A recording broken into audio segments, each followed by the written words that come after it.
Are you taking Praxis Elementary Education Mathematics Test 7003, Geometry and Measurement, Data, Statistics, and Probability? If so, then this is the video for you. Hi, my name is Tom, and I am a test prep expert here at Study.com, and I'm going to walk you through some of the types of problems you may see on the test. So let's get started.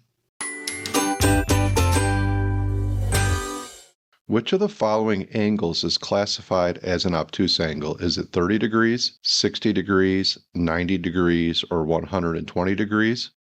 So an obtuse angle by definition is greater than 90 degrees. So when we look at our choices here, 30 and 60 degrees would be considered acute angles because they are less than 90. 90 degrees would be considered a right angle, exactly 90, so that is not obtuse. So the only angle on here that is greater than 90 degrees would be 120 degrees.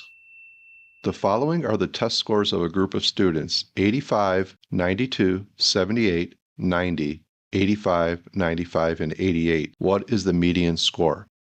All right, so in order to do the median, what we want to do is make sure that the list is ordered from least to greatest. So we're going to reorder this list. So the smallest number on the list is 78, and then the next smallest number would be the 285, so we have two of them. All right, then the next smallest number would be 88, so we have 88, and that's one reason why I cross these off on here so that I can see. The next number on the list would be 90, and then 92, and then 95. So what we want to do is we want to see how many numbers are in our list. We have 1, 2, 3, 4, 5, 6, 7. So since we have an odd number in the list, we're going to be able to easily see which term would be in the middle. So the middle term here in our list would be 88, so that would be our median.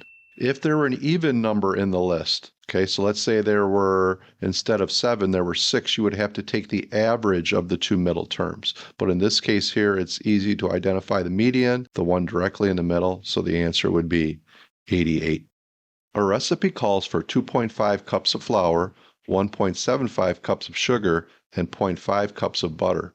If you want to make a half batch of the recipe, how many cups of flour, sugar, and butter are needed in total? All right, so what we're going to do is we're going to add up the total amount of ingredients that we have. So we have 2.5 plus 1.75 plus 0.5, and that is going to equal 4.75 for the total amount of ingredients that we have. So we want a half batch, so we need to take our 4.75 and we needed to divide by 2.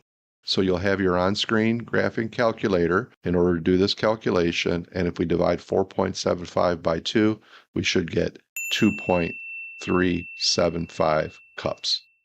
A bag contains 5 red marbles, 3 blue marbles, and 2 green marbles. If you randomly select one marble from the bag, what is the probability that it will be a blue marble? Is it 1/10, 1/5, 3/10, or 1/3?